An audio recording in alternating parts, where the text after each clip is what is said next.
बिस्मिल्लाहिर्रहमानिर्रहीम। अस्सलाम वालेकुम dear friend, welcome to back my channel Desi Rizwan tips.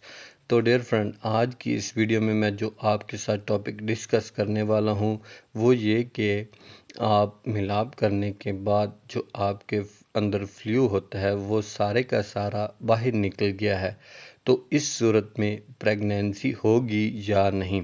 तो अक्सर ख़वातीन इस सूरत में बहुत ज़्यादा परेशान हो जाती हैं और वो ये जानना चाहती हैं कि इनको इस सूरत में प्रेगनेंसी होगी या नहीं।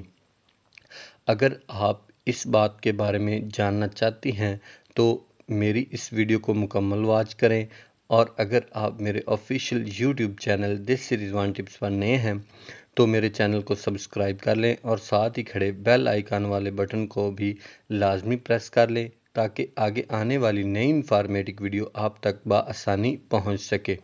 तो डियर फ्रेंड, जब कपल आपस में मिलाप करते हैं तो मिलाप करने के बाद जो औरत होती है वो उसी वक्त खड़ी हो जाती है, जिसकी वजह से डिस्चार्ज फ्लू होता है वो सारे का सारा बाहर निकल आता है। तो जिसकी वजह से लेडीज़ के माइंड में एक क्वेश्चन आता है कि हमको इस सूरत में प्रेगनेंसी होगी या नहीं।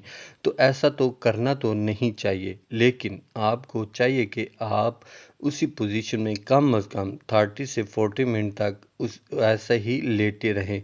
ऐसा करने से जो आपके अंदर मेल स्पर्म हैं वो आपकी यूक्लिस के अंदर चले जाएंगे। तो इससे ऐसा होगा कि आपकी जो प्रेगनेंसी है वो कंफर्म हो जाएगी। जब आप लेटे हुए होते हैं तो आपके अंदर जो अंदर से फ्लू बाहर निकलता है वो कमज़ोर स्पर्म होते हैं, जो जिसकी वजह से वो बाहर आते हैं। तो आप इनको बाहर आने दें, इनको इग्नोर कर दें। तो अक्सर ख़वातीन को मिलाप करने के बाद वॉशरूम करने की बहुत ज़्यादा ज़रूरत महसूस होती है। तो इस वजह से अगर वो वॉशरूम जाती हैं तो वॉशरूम करती हैं, तो इस सूरत में उनको जो उनका अंदर जो फ्लू होता है वो सारे का सारा बाहर आ जाता है। तो इस सूरत में वो भी परेशान हो जाते हैं कि इनको प्रेगनेंसी होगी या नहीं।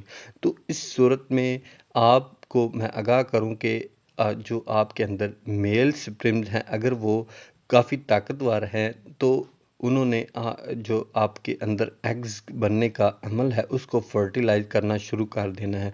तो इस सूरत में भी आपको प्रेगनेंसी हो सकती है, ये घबराने की बात नहीं है।